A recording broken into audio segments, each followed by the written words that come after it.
మాసానాం మార్గశీర్షోహం. మాసాలలో మార్గశిర మాసం తానేనని భగవద్గీతలో శ్రీకృష్ణుడు ప్రకటించాడు. సూర్యుడు మేషరాశి నుంచి మొదలుకొని 12 రాశుల్లో సంచరిస్తుంటాడు. ద్వాదశాత్ముడైన భాస్కరుడు తన దివ్య యాత్రలో ధనుస్సు రాశిలోకి ప్రవేశించినప్పటి నుంచి ధనుర్మాసం ప్రారంభమవుతుంది. ఈ ధనుర్మాసం మకర సంక్రాంతి పర్వదినం ముందు రోజు వరకు కొనసాగుతుంది.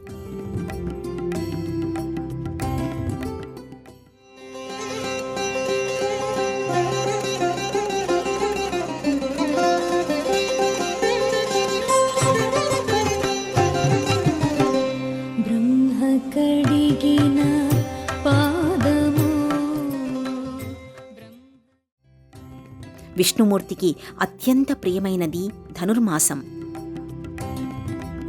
శ్రీహరి ఆరాధనకు ఈ మాసం ఎంతో విశేషమైనది. ధనుర్మాస ప్రాశస్త్యాన్ని బ్రహ్మ నారదుడికి వివరించినట్లు బ్రహ్మాండ పురాణం చెబుతోంది. ధనురాశికి బృహస్పతి అధిపతి. బృహస్పతి జ్ఞానమూర్తి, బుద్ధిని వికసింపచేస్తాడు. అలాగే సంపత్కారకుడు.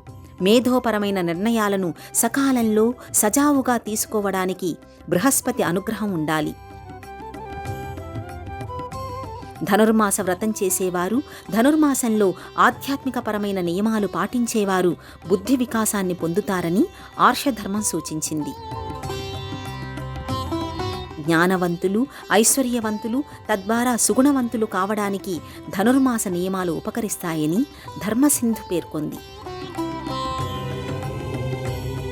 ధనుర్మాసంలో విష్ణువును మధుసూదనుడు అని కీర్తిస్తారు. కాబట్టి ఈ మాస వ్రతానికి మధుసూదన వ్రతమని పేరు. తమ శక్త్యానుసారం బంగారం, వెండి, రాగి, చివరకు మట్టితో కానీ విష్ణు విగ్రహాన్ని చేయించి పూజామందిరంలో ప్రతిష్ఠిస్తారు.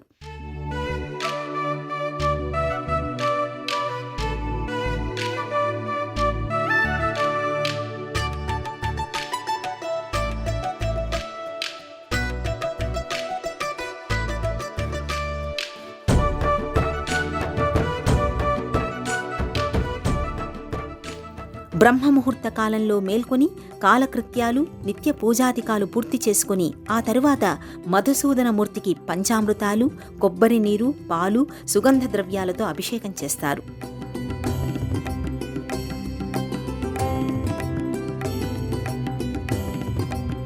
శ్రీ మహావిష్ణువు అలంకార ప్రియుడు. తులసి దళాలంటే స్వామికి ఎంతో ప్రియం. శ్రీహరికి ప్రియమైన వర్ణం పసుపు. కాబట్టి పసుపు పచ్చ పుష్పాలతో, తులసి దళాలతో అర్చిస్తారు, అలంకరిస్తారు. ఆపై విష్ణు సహస్రనామ స్తోత్రాన్ని గానం చేస్తూ నగర సంకీర్తనం చేస్తారు.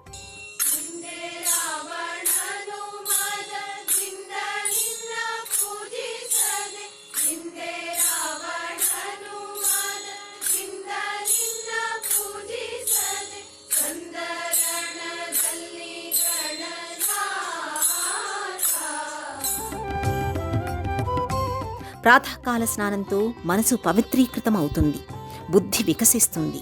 నగర సంకీర్తనం పేరుతో ఉషోదయ కాలంలో సంచరించడం వలన స్వచ్ఛమైన గాలి పీల్చుకునే అవకాశం కలుగుతుంది.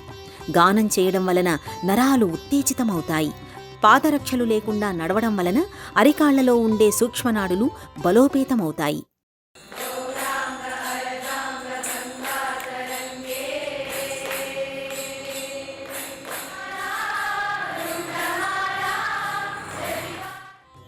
ధనుర్మాసంలో విష్ణువుకి నివేదన చేసే పదార్థాలకు ఎంతో ప్రశస్తి ఉంది. ఈ పదార్థాలలో ఆయుర్వేద సుగుణాలు ఒదిగి ఉంటాయి.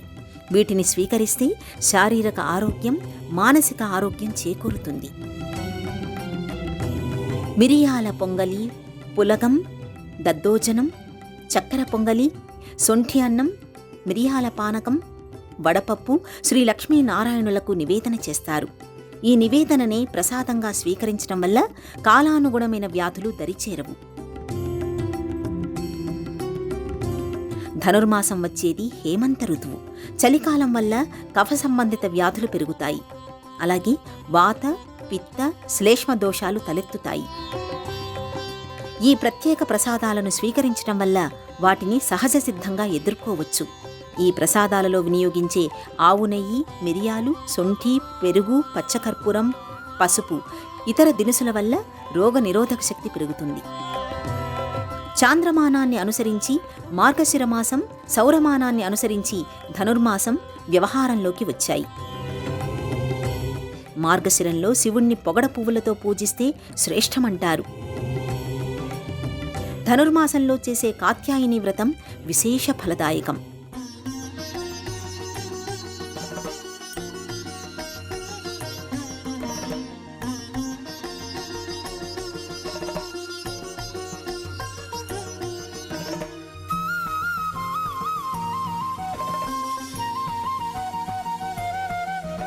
नमस्ते शरण्ये शिवे सानुकम्पे नमस्ते जगद्व्यापिके विश्वरूपे नमस्ते जगद्वन्द्यपादारविन्दे नमस्ते जगत्तारिणि त्राहि दुर्गे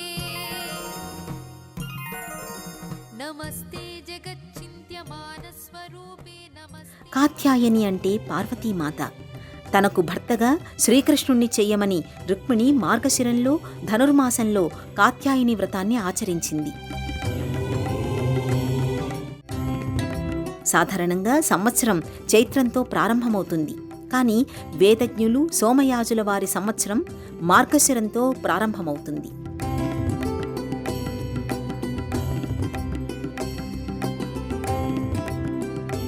కొత్త ధాన్యం, కొత్త పుష్పాలు, ఫలాలు వచ్చే తరుణమిది. వీటితోనే వేద విధులు, యజ్ఞాలు, హోమాలు నిర్వహిస్తారు.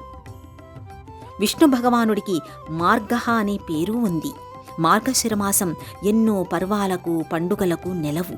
మార్గశిర శుద్ధ షష్ఠి స్కంద షష్ఠి అని, సుబ్రహ్మణ్య షష్ఠి అని వ్యవహరిస్తారు. మార్గశిర శుద్ధ ఏకాదశి వైకుంఠ ఏకాదశి, మోక్ష ఏకాదశి. విష్ణు ఆలయాల్లో ఈ ముక్కోటి ఏకాదశి నాడు ఉత్తర ద్వారం నుంచి వెళ్లి దైవదర్శనం చేసుకుంటే విష్ణువు అనుగ్రహం కలుగుతుందని భక్తుల నమ్మకం. వైకుంఠ ద్వారం సూర్యుని ఉత్తరాయణ ప్రవేశ చిహ్నంగా భావిస్తారు. ఈ ఏకాదశే గీతా జయంతి. సమస్త మానవ కోటికి ధర్మ భాండాగారమైన భగవద్గీతను శ్రీకృష్ణ భగవానుడు ప్రబోధించిన రోజుగా ఈ ఏకాదశిని పరిగణిస్తారు. మార్గశిర బహుళ ఏకాదశిని విమల ఏకాదశి అని, సఫల ఏకాదశి అని వ్యవహరిస్తారు. మార్గశిర శుక్ల పూర్ణిమను దత్త పూర్ణిమ అంటారు. బ్రహ్మ విష్ణు మహేశ్వరుల సమ్మిళిత స్వరూపుడిగా దత్తాత్రేయుడు అవతరించాడు. మార్గశిర గురువారాలలో లక్ష్మీదేవిని ప్రత్యేకంగా ఆరాధించడం సంప్రదాయం. ఇలా ఎన్నో వైశిష్ట్యాలతో భక్తజనావళికి హర్షం మార్గశీర్షం.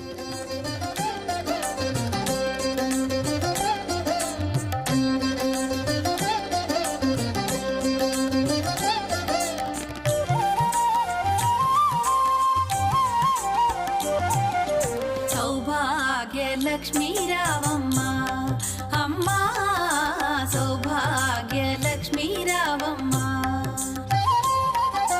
सौभाग्य लक्ष्मी रावम्म अम्मा सौभाग्य लक्ष्मी रावम्म.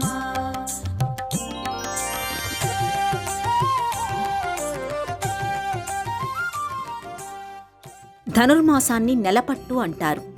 ఈ మాసంలో ఇంటి ముంగిట, ఆలయాలలో రంగవల్లులు తీర్చిదిద్దుతారు. ఇంటి ముంగిట తీర్చిన ముగ్గులో గోమయంలో చేసిన గొబ్బెమ్మల్ని పెట్టి ఫలపుష్పాలతో, కాయకూరలతో అలంకరిస్తారు. గొబ్బెమ్మ భూమికి ప్రతీక అయితే ఆ భూమి అందించే సస్యాలు, ఫలపుష్పాల్ని ఆ స్వరూప సమక్షంలో ఉంచుతారు.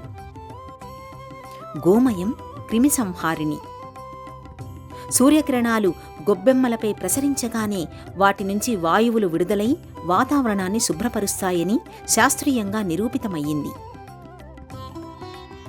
మన సంప్రదాయంలో ఆధ్యాత్మిక నియమాలతో పాటు శాస్త్రీయ విజ్ఞానము ఒదిగి ఉంటుంది. ధనుర్మాసం, సంక్రాంతి నెలపట్టు, సూర్యుడికి సంబంధించిన అంశాలు.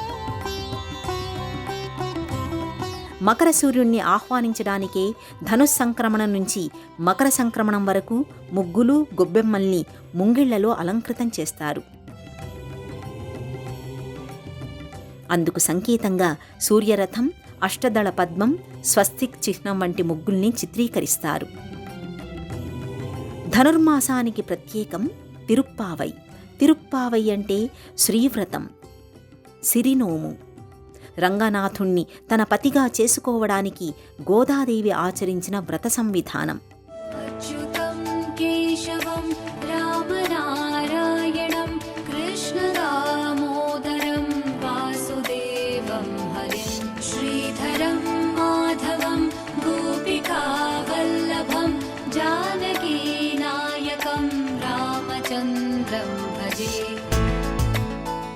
వందనములు గోదాంబ, వందనములు జగదంబ, వందనములు హరిపదారవింద మధువ్రతాంబ అంటూ గోదాదేవిని, రంగనాథస్వామిని భక్తి పారవస్యంతో గోదా గీతమాలికలో డాక్టర్ పాపయ్య శాస్త్రి ఘనంగా కీర్తించారు.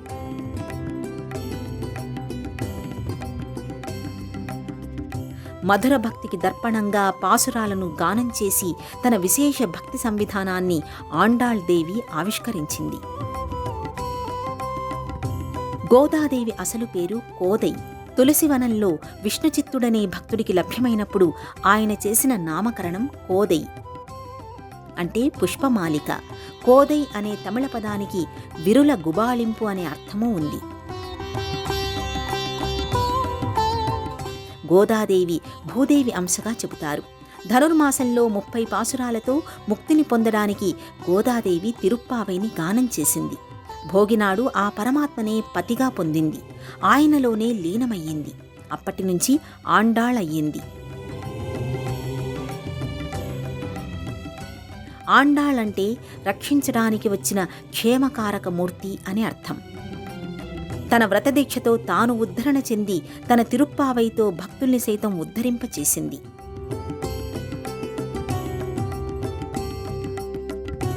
అలనాడు గోపకన్నెలందరూ గోపాలుడికి భార్యలై తరించడానికి కాత్యాయని వ్రతాన్ని ఆచరించారని తెలుసుకుని తాను ఆ వ్రతాన్ని చేసి ఆ పరమాత్మనే పతిగా పొందాలని ధనుర్మాసంలో ఈ వ్రతాన్ని చేపట్టింది.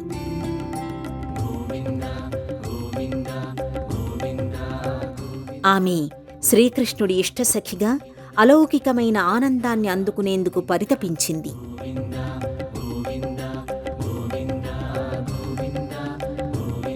గోదాదేవి అతిలోక సౌందర్యవతి.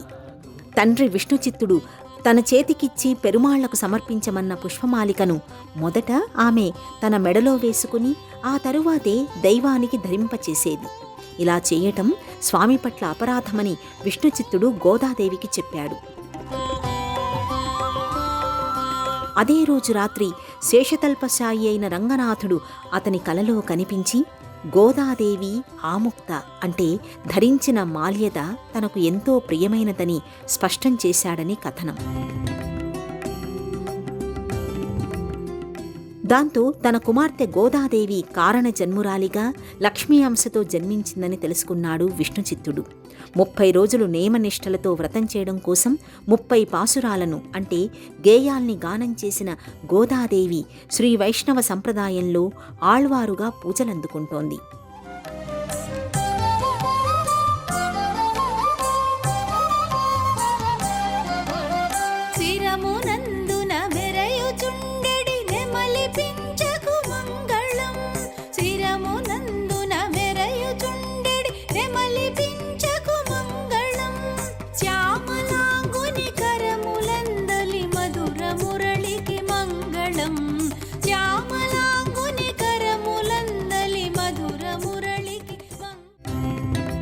మార్గழி திங்கள் మది நிறைந்த నన్నాళాల్ నీరాడప్ పోదువీర్ పోదుమినో నేరేళీర్ అంటూ గోదాదేవి తన మార్గഴి వ్రతాన్ని ప్రారంభించింది. ఈ పాసురాలన్నీ మధుర భక్తికి తార్కాణాలు. ఒక్కో పాసురం పరతత్వానికి ప్రతీక. హృదయమే కేంద్రంగా చేసుకుని వ్రతం చేసిన ఆండాళ్ దేవిని ఆధ్యాత్మిక యోగినిగా ఆముక్త మాల్యతలో శ్రీకృష్ణదేవరాయలు అభివర్ణించాడు.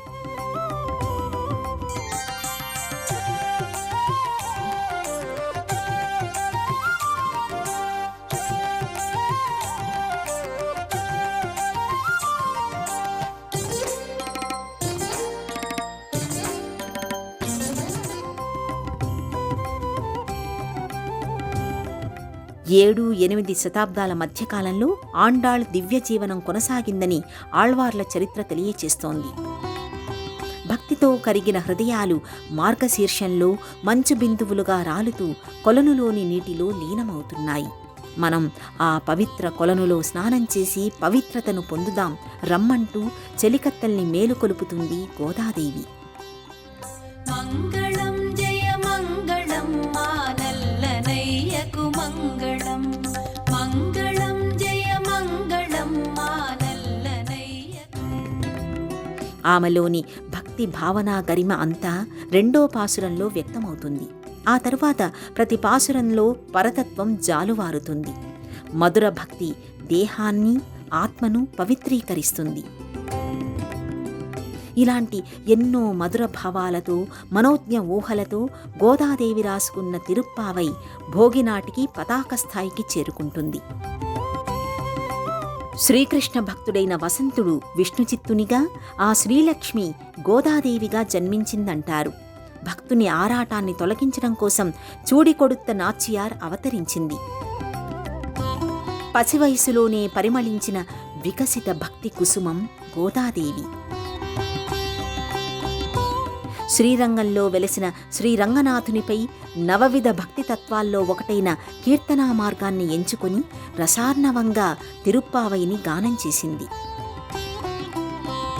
భోగి పండగ నాడు గోదా రంగనాథస్వామి కళ్యాణ వేడుక జరిగింది.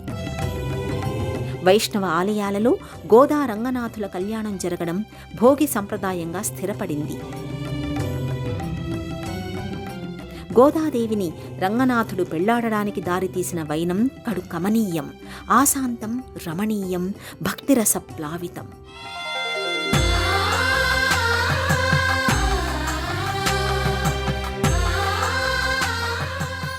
ఓ రోజు రంగనాథుడు విష్ణుచిత్తునికి స్వప్నంలో గోచరమయ్యాడు. ఆండాళ్ను శ్రీరంగానికి తోడ్కొని రమ్మని సెలవిస్తాడు. అదే సమయాన శ్రీరంగంలో కూడా ఆలయార్చకునికి స్వప్నంలో కనిపించి శ్రీవిల్లి పుత్తూరుకు ఛత్రం, పెళ్లి సంబరాలు, రాజలాంఛనాలు తీసుకుని వెళ్లి విష్ణుచిత్తుణ్ణి గోదాదేవిని తోడ్కొని రమ్మని ఆదేశించాడు. శ్రీరంగ పరివారం రంగనాథుడి ఆదేశాన్ని పాటించింది. అది భోగి పండగ రోజు. శ్రీరంగంలోని ప్రజలంతా భోగి పర్వదిన మాధుర్యాన్ని ఆస్వాదిస్తున్నారు. రంగనాథుడు గోదాదేవిని పరిణయమాడుతున్నాడనే సమాచారం అందరికీ తెలిసింది. వైభోగి అయిన రంగడు భోగినాడు పరిణయ ముహూర్తాన్ని ఎంచుకున్నాడు. గోదాదేవి, ఆమె తండ్రి రంగపరివారం శ్రీరంగానికి చేరుకున్నారు. ఓ శిలామూర్తి అయిన రంగనాయకుడు మానవకాంతను పెళ్లాడే దృశ్యాన్ని చూడడానికి ప్రజలు తండోపతండాలుగా తరలివచ్చారు. శ్రీరంగంలోని చిత్రవీధిలో అశేష జనవాహిని నిండింది. గోదా కళ్యాణం అంగరంగ వైభవంగా జరిగింది. కళ్యాణ తంతు ముగిసిన మూలమూర్తికి అప్పగింతలు చేయడానికి పాండ్యరాజు వంటి వారంతా తోడురాగా కన్యాదాత పెరియాళ్వార్ గోదాదేవిని తోడ్కొని గర్భాలయంలోకి వెళ్ళాడు. శేషసాయిగా దర్శనమిచ్చే శ్రీరంగడి పాదాలను గోదాదేవి తాకింది. అంతే, రంగనాథుడి చెంత శిలామూర్తిగా సాకారమై స్వామిలో ఆమె సంలీనమయ్యింది. మధుర భక్తితో పరమాత్ముణ్ణి ప్రత్యక్షంగా చేరుకుంది.